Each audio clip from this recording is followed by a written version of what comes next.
Assalamualaikum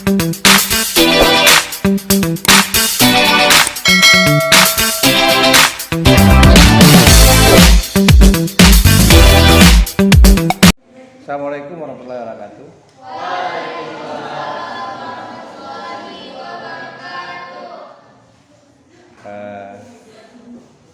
Kemarin kita bicara tentang unsur intrinsik puisi, ya.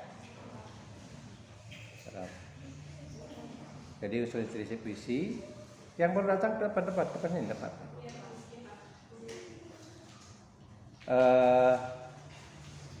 Saya ulangi, ada 3 yang mungkin belum saya jelaskan sedemikian rupa, yaitu unsur yang dulunya ada, sekarang tidak ada.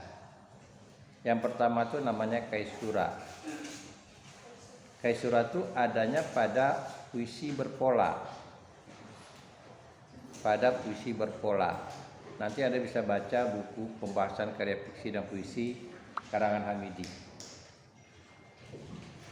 Nah, kata Hamidi bahwa pada puisi berpola seperti pantun, syair, itu nada selalu jatuh pada kata kedua dan kata terakhir setiap lari. Jadi selalu jatuhnya pada kata kedua. Pulau Pandan jauh di tengah. Pulau Pandan jatuhnya kan kata kedua. Jauh di tengah, kata terakhir. Di balik pulau, kata kedua. Angsa 2. Hancur badan dikandung tanah, budi baik dikenang juga. Jadi seolah-olah terpotong bait itu pada kata kedua. Nah, potongan itulah dikatakan namanya kaisura. Itu yang ada pada puisi yang berpola. Artinya ada pola lariknya. Pola lariknya ada. Karena kecenderungan puisi berpola lariknya itu rata-rata puisi itu punya kata dalam satu larik itu 4 hingga 5. Kecenderungan 4 hingga 5. Nah, kalau dia 4, artinya potongan itu betul-betul dibagi 2. Oleh Hamidi dikatakannya potongan itu berkorespondensi antara potongan pertama dengan potongan kedua. Karena jumlahnya sama. Pulau Pandan tadi, pantun Pulau Pandan tadi, itu kategorinya berkorespondensi katanya.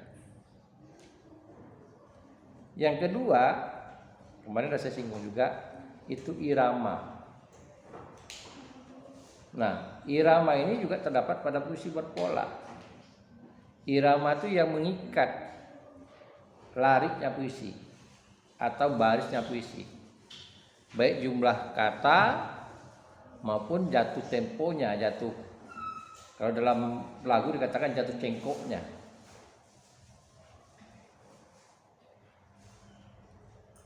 Jadi bahkan boleh dikatakan irama itu jadi cetakan, jadi polanya. Nah, ini bisa kita lihat misalnya pada syair. Pada syair itu, kalau Anda berasal dari Hindu, Anda tahu itu surat kapal, syair surat kapal contohnya. Itu biasanya dibacakan orang ketika acara pengantinan. Biasanya dibacakan orang ketika pengantin laki-laki itu mendatangi pengantin perempuan. Jadi ada yang membaca surat kapalnya sebelum mereka bersanding. Biasanya itu ada miniatur kapal sebagai simbolisnya. Karena kenapa dikatakan surat kapal? Karena ada yang membawa kapal, miniatur kapal. Sebetulnya itu simbolisnya bukan seperti kapal. Simbolisnya itu, secara untuk pengetahuan Anda, itu mengatakan bahwa pernikahan itu sama dengan orang mengarungi bahtera. Ya, satu nakoda. Jadi dikatakan saya surat kapal. Apa isinya? Isinya berkaitan tentang riwayat hubungan mereka. Bagaimana laki-laki asalnya dari mana, si perempuan asalnya dari mana, lalu kapan mereka ketemu, lalu bagaimana mereka kata janji. Itu cerita singkatnya. Itu pada saya surat kapal. Nah, yang saya maksudkan itu adalah iramanya. mau siapa saja yang menikah, ketika dibuat syairnya iramanya seperti itu aja. Itu dikatakan iramanya mengikat. Ya, apakah irama puisi pada masa sekarang ini tidak ada? Ada, tapi tidak dikatakan sebagai itu unsur intrinsik. Ya, nyatanya orang buat lagu, buat irama lagu lebih berkembang, lebih dinamis irama itu. Ya, lebih berkembang, lebih dinamis. Tapi irama lagu itu tidak mengikat. Dia bisa jadi lagu itu miliknya dari liriknya itu. Tidak bisa diubah dengan lirik lain gitu. Artinya tidak lazim orang mengubah dengan lirik lain. Walaupun itu bisa, tapi orang tidak mengubah, ya, tidak biasa mengubah itu. Kecuali puisi-puisi berpola. Orang yang keberatan, kecuali irama lagunya yang diubah. Misalnya dari pop ke dangdut, ya, dari dangdut ke rock misalnya. Seperti yang dibawakan oleh Ungu kemarin, lagunya Nasar. Diubahnya dari dangdut itu arahnya ke rock. Gitu. Itu yang dikatakan unsur intrinsik pada puisi berpola. Nah, itulah yang dibebaskan oleh Khairil. Jadi salah satu dikatakan puisi Khairil itu bebas, tidak ada irama, otomatis tidak ada kesura, tidak ada pola baris, tidak ada pola rima. Jadi kalau dikatakan puisi bebas Khairil itu karena bebas dari itu, dari aturan-aturan itu. Tidak ada pola baris, tidak ada pola bait. Ya, kalau puisi berpola ini ada. Kita tidak mungkin membuat gurindam 3 baris, kan tidak mungkin. Harus ikutannya adalah aturannya 2 baris. Itu yang mengikat. Dan kemudian ketika Khairil muncul, terjadi unsur intrinsik itu yang berkurang karena bebas tadi. Yaitu bebasnya apa? Irama tidak ada, kaisura tidak ada, pola baris tidak ada, pola bait tidak ada, pola rima tidak ada. Ya, ada 5 yang dibebaskan oleh Khairil tadi. Nah, kemudian muncul ketika tahun 80-an muncul Sutarji. Kemarin kan saya suruh Anda membaca Kredo Sutarji. Itu tahun 80-an dia baca di Bandung. Dia baca di Bandung karena Sutarji itu dia kuliahnya di Unpad kalau saya nggak salah. Dia pernah kuliah di Unpad di Pajajaran Bandung. Jadi dia sampaikan itu di Bandung, orang mulanya tidak memperhatikan yang namanya kredonya Sutarji. Tapi setelah 2 tahun kemudian baru orang menyadari, setelah dia tampil beberapa kali, kemudian dia memamerkan puisinya, orang baru sadar yang pertama apa? Sebetulnya yang pertama itu yang dimunculkan oleh Sutarji itu adalah apa? Tipografi.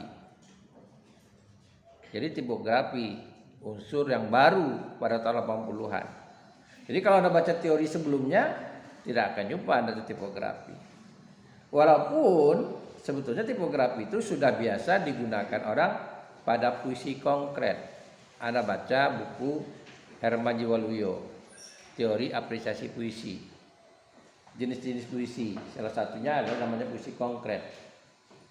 Kemarin saya katakan ada satu jenis puisi konkret itu yang judulnya tree, pohon. Ya, dalam bahasa Inggris tree itu disusun hurufnya itu seperti pohon Natal.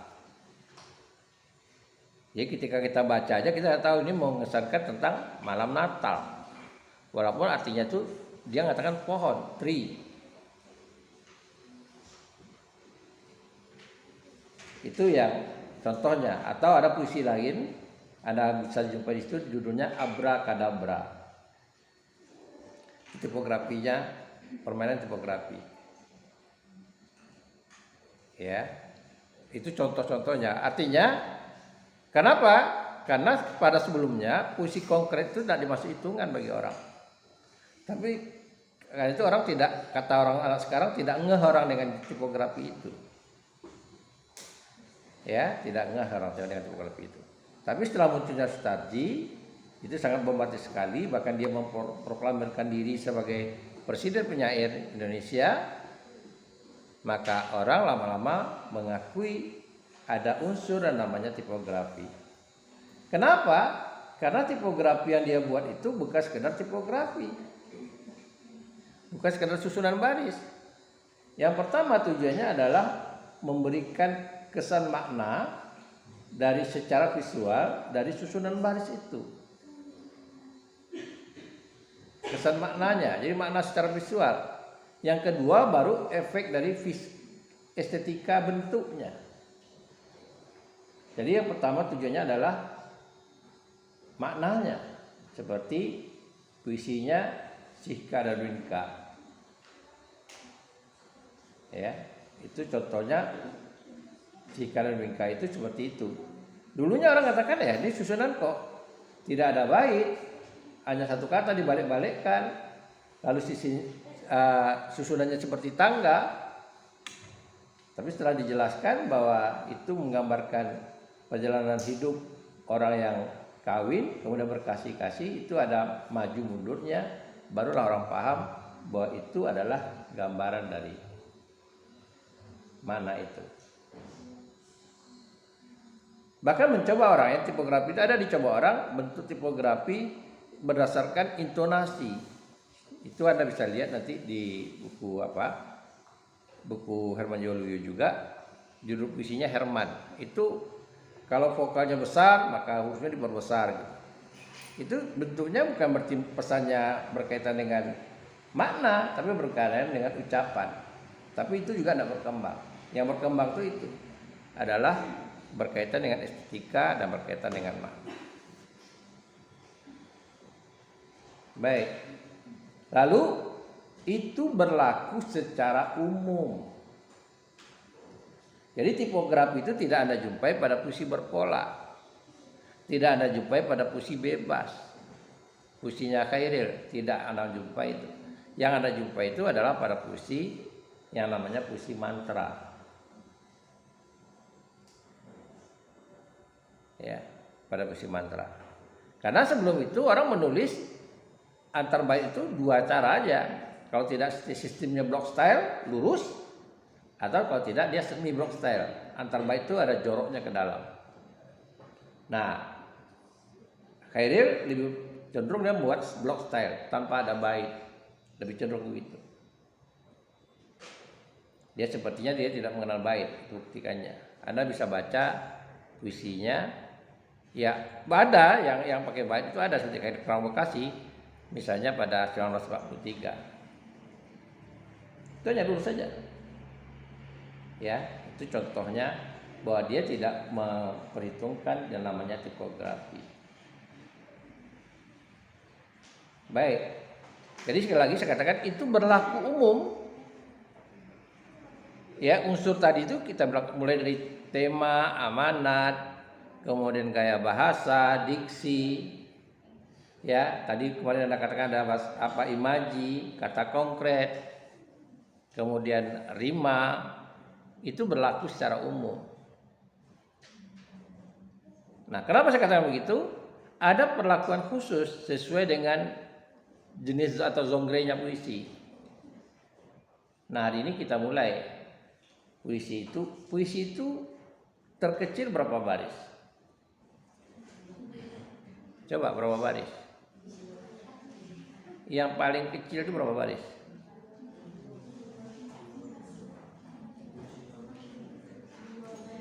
Berapa baris?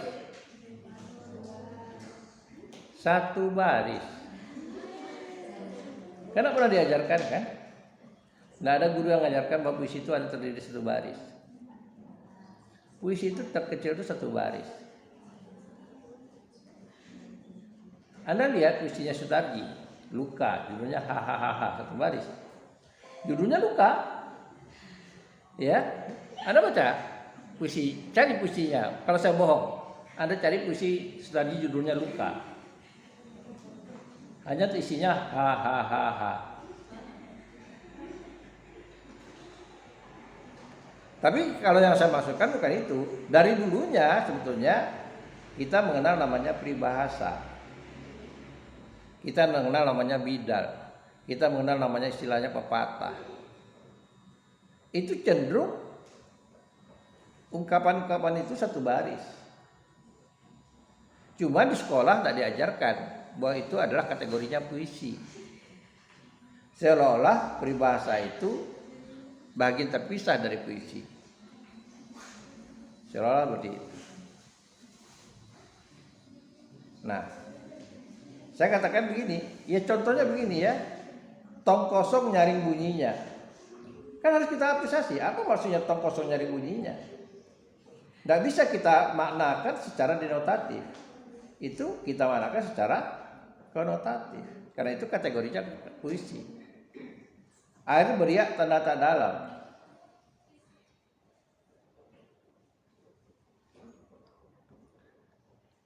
Ya, perahu lalu kiambang bertahun. Rata-rata satu baris. Besar pasak daripada tiang.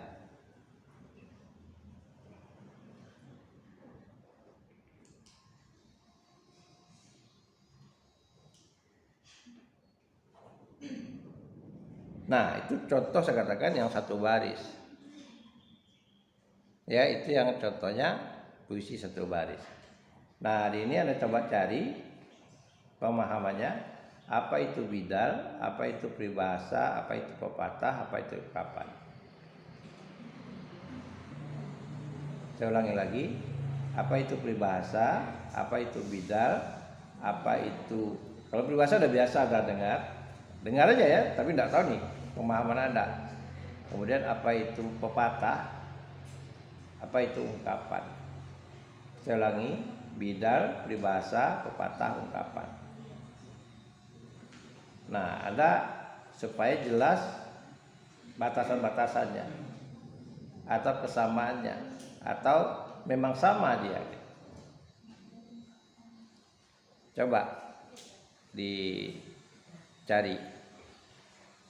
Ya, coba dicari supaya Anda dapat pemahamannya. Jadi Anda jelaskan berdasarkan pemahaman Anda setelah baca, lalu Anda buat contohnya. Cari contohnya.